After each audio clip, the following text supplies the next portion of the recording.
Hi, everyone, I'm Dan Abrams, and this is Court Camp. Ready to take your place?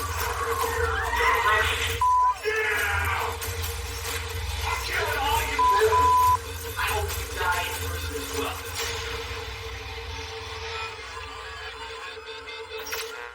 We kick things off in Orange County, Florida, where the defendant is making his second appearance here on Court Camp. Jeremy DeWitt. Did I say that right? Yes, sir. 41-year-old Jeremy DeWitt is charged with carrying a concealed weapon. The Orange County Sheriff's Office is very familiar with DeWitt. Oh, God, not him again. It's Jeremy. Since DeWitt's been arrested several times in the past and convicted once for impersonating a police officer. What are you doing? What the f*** does it look like I'm doing? Get the f*** over before you find out. Stop pretending you're a police officer. DeWitt runs a security company that provides escort service during funeral processions. But he has a long history of using this business to drive recklessly through traffic, block intersections, Go past me! Go past me! and confront other drivers when he believes they're disrupting his services. Hey! Police eventually caught up with DeWitt, and he was charged in 2 different counties with impersonating an officer and failing to register as a sex offender. He was released on bond, and that's when police catch up with him again, 10 months later. A deputy stops him along with one of his employees when he sees DeWitt carrying what appears to be a firearm. Don't reach for that firearm. Walk away from your bike. Keep your hands up. Keep your hands up. Go down to your knees. Do not reach for that firearm. You're being secured because you're openly carrying a firearm. What? You're openly carrying a firearm. It's illegal to openly carry a firearm in Florida, and after he's placed in cuffs, the deputy tries to remove DeWitt's helmet, which the faux police officer does not appreciate. What are you taking my helmet I'm off? trying to identify you because I can't see you. Trying to identify me? When DeWitt learns why he's being arrested, he goes ballistic. Carrying a pepper ball, you already know that. I do not know that. That is a firearm. That is a firearm right now. All right, Jeremy, being arrested for carrying a concealed weapon. Concealed, it was in plain view. That's not plain view. It's concealed. That whole How thing the... in it. What are you talking about? DeWitt is furious with police, and there seems to be only one thing on his mind. Give me a lieutenant. Give me a lieutenant. It was in plain... Sit down and be quiet. Where's the lieutenant? Where's the lieutenant? Where's the lieutenant? But the real police don't take kindly to his demands. Give me a lieutenant. This is not Are right. you listening to me? Are you listening to me? I'm a deputy. I'm not an officer. You don't tell me what to do. I understand. Stop yelling at me, and I'm going to stop yelling at you. Do not yell. Do not raise your voice to me. Yes, sir. Do you understand? I understand. You've already asked the sergeant for a lieutenant. You don't get to pick and choose who comes to the traffic stop. DeWitt's taken to the station and officially charged with carrying a concealed weapon. But when it's later determined it was just an unloaded pepper ball gun, This online identifies as a Glock, basically a Glock replica. Can you show me on here anywhere, I mean, I don't know why you'd have a light on a less lethal, but can you show me anywhere on here where it gives anybody the idea that this is not a firearm? I don't that make it's, those. that it's a less lethal? I can't answer that. I don't make those. But you know they're less lethal. No, I'm asking. If I saw this, I wouldn't know that. That's for your fault. But you can say that for somebody else.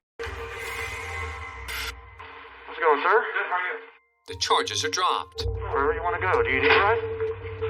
Where can I take you? Isn't it amazing how nice you guys are when you screw up? Thank you. Let's go. Come on. But DeWitt's far from being out of the woods. Because of this recent arrest, his current bond is revoked. So DeWitt goes before the judge to clarify the situation. Your Honor, I was on bond. They revoked my bond with a new charge, but that charge was dropped. He has That's what they do. 10 or 11 other cases that he's currently pursuing. Oh, you got a bunch of different cases that are keeping you. Right. DeWitt's eventually set free with his bond back in place, but will still stand trial for impersonating a police officer, and if found guilty, he could be looking at 5 years in prison. Thank you, Your Honor. Have a good day. Yep.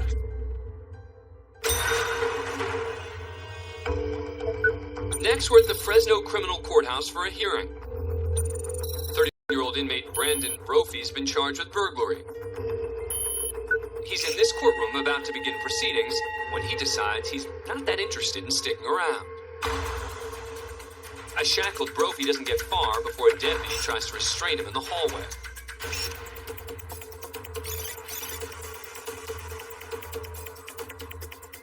During the struggle, Brophy appears to go for the deputy's gun, as two bystanders decide they want no part of the situation. Brophy's a foot taller and at least 50 pounds heavier than the deputy, but she's determined to keep Brophy from getting away. Another bystander sees the struggle, and unlike the two who took off earlier, bravely joins in, helping subdue Brophy by applying a headlock.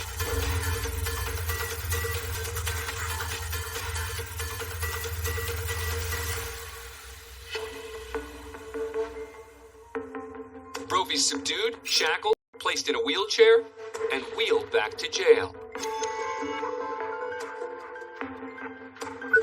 Brophy was arrested and booked again into the Fresno County Jail on new felony charges of escaping jail, in addition to the original burglary charge. His bail set at $1,693,000 as he awaits his next court date. Next, we're in Bakersfield, California, for the arraignment of Tobias Roman. The 27-year-old was charged with multiple crimes, including attempted robbery, threatening with attempt to terrorize, and exhibiting a deadly weapon for allegedly stalking a female employee at a shopping mall. Roman, stand up. I'm a little hurt, so I can't stand up right now. Stand up right here. And now his initial hearing is off to a rocky start. Stand up, Roman. Once on his feet, the judge then asks a standard procedural question. Mr. Roman, what is your true correct name? Tobias, my first name. That's it. Giggles or Tobias. That's it. Don't call me nothing else. Absolutely, Roman. Giggles may be his street name, but there's nothing funny about the crimes he's accused of committing. This time I will appoint the public defender to represent Mr. Roman. The charges, Mr. Roman, are attempted robbery. Mr. Roman, you need to be quiet. Yes, you need to be quiet. After being interrupted and then told to be quiet, Judge Charles Bremer gives the defendant a final warning. You get one more chance and then you're going to be removed from the courtroom. That'll be your choice. For a second, it appears Giggles might quiet down, but his silence is short-lived. You need to leave. But as he's being led out of the courtroom, Roman gets in the last word.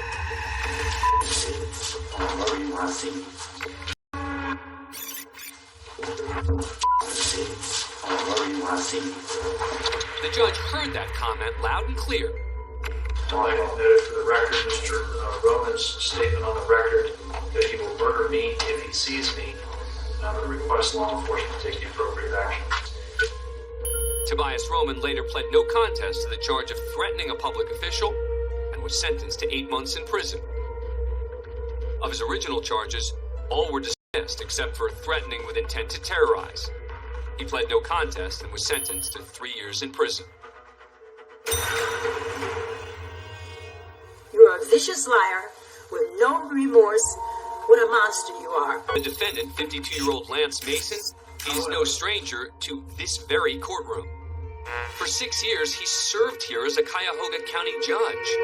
But today, he's the one receiving judgment for a vicious crime.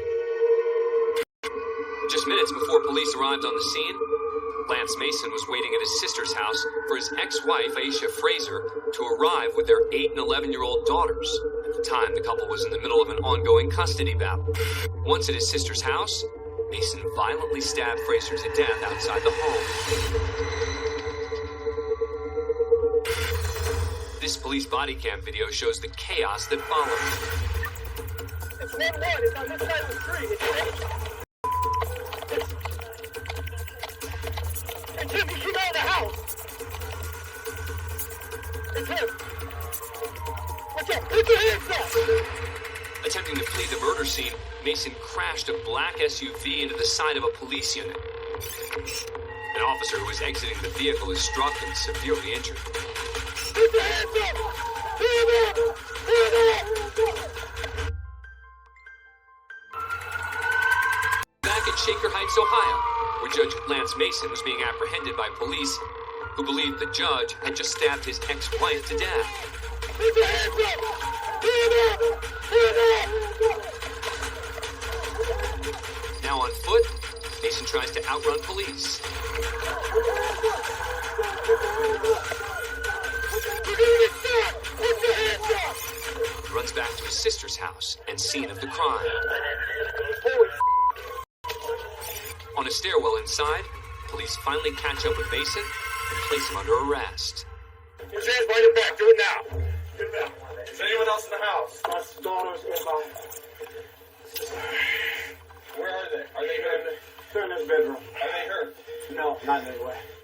Okay, have a seat right here. Outside, evidence of the heinous crime comes to light.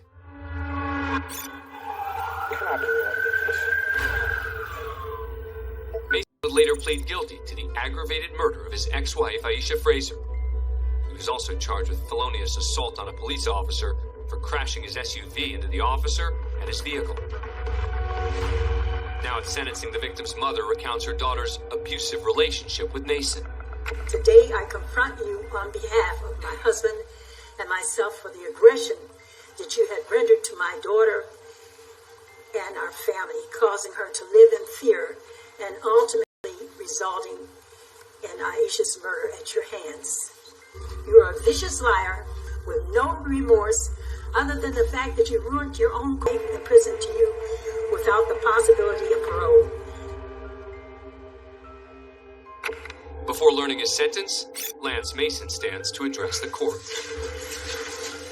I can't begin to say or articulate how sorry I am about all the pain that I've caused. And I'm aware of it. I accept full responsibility for it. I'm ashamed. I know it's a betrayal of my faith and my belief. And I failed my daughters. Every day I live, I know that my daughters will live without their mother and their father, and that tears me apart. I love those girls more than I love my life. The state and the victim's family have asked the court to impose the maximum sentence of life without parole. But Judge John Haas has a different view. You deserve the maximum sentence the state requests. However,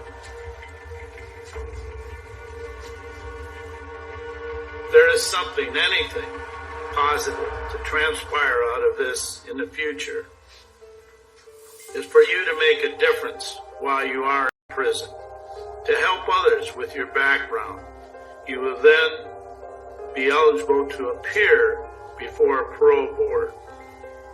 I am hopeful that during that period of time, with that glimmer of hope, that you will take advantage of that and you will, in fact, make a difference in the lives of those people around you. The court sentences you to life in prison with parole eligibility in 30 years and 5 years for the felonious assault on a police officer. Lance Mason will be eligible for parole in 2053 when he would be 86 years old. As for the children, they were placed in the custody of Aisha Fraser's best friend and their godmother per her wishes. The problem is, you don't want to play by anybody's rules. You want to play by your own rules. Next we go to Berea, Ohio for a probation hearing. The defendant's 18-year-old William Demopoulos. He's on probation for criminal damaging, unauthorized use of a motor vehicle, and obstructing official business. Things have not started off well, as Judge Chris Green is annoyed with Demopoulos for refusing to hand over his cell phone to a probation officer. Give me that phone. What's in that phone you don't want us to find? Nothing. I just didn't see no need for you guys to confiscate my phone and go through it. I mean, and you play by your rules. You don't want to play by anybody else's rules. Come here. Hey. Come here. No, man. No, man. This is not right, man. I'm telling you it's not right. This system is so messed up. Stand there. If you're going to act out, give me an officer. Give me an officer. Please, please. No. I'm right now thinking about charging you with resistance. Please, it doesn't have to be like this, you know. Stand there and stand like a man. I can't do it. I'm sorry, I can't. And you're going to go to jail today. Sounds like this teen is willing to give up his freedom for a phone. What did we talk about with regard to following the rules? The phone. And they told you to give him the phone? I don't know why. The judge breaks it down for Demopoulos. When you are on probation, your probation officer has a right to take anything they want to take of yours. If they want to search your phone, they search your phone. The problem is, you don't want to play by anybody's rules. You want to play by your own rules. It's not like that, Your Honor. Getting nowhere, the defendant changes his story. It's not my cell phone. Whose cell phone is it? It's my brother's. Then why did you tell them that? I need him handcuffed, please. Even with deputies closing in, Demopoulos doesn't seem interested in cooperating. As quickly as Demopoulos hops over the table, the deputies tackle him to the floor.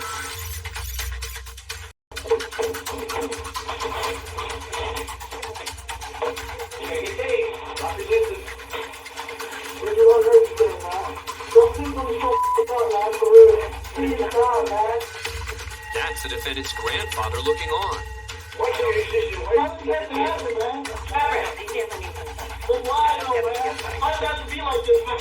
It's like this because you make it like this.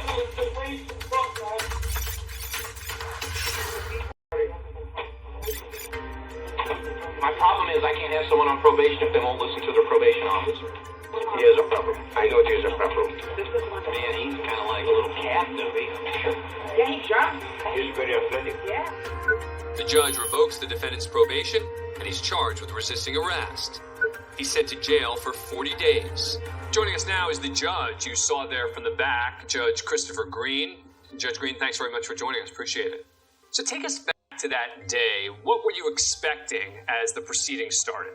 Well, you know, as a judge, I think the one thing you can never have an actual day where you expect things to go just simply. You do sometimes have those days. I didn't expect the guy to jump on the table, though, and try to take off out of the courtroom. Now, did you know him? Did you know anything about him before this started? I did not know him personally, and if I'm not mistaken, this might have been either the first or second time he was in front of me while he was on probation. Have you ever had anyone? Even in a municipal court like mine, where we're handling with mostly misdemeanor things. So, yeah, we've had people that have fled the court before. Some are good at it and escape, and some are bad at it and don't escape. Now, at one point, you instruct the court officers to handcuff him. I need him handcuffed, please. What were you thinking at that moment? I'm thinking at any time when I'm going to hold somebody in contempt or put a jail sentence on them, there is always that opportunity for them to go out of, the impulse sometimes for them is to fly out of control, to try to get away from what they're about to face. Come here, hey.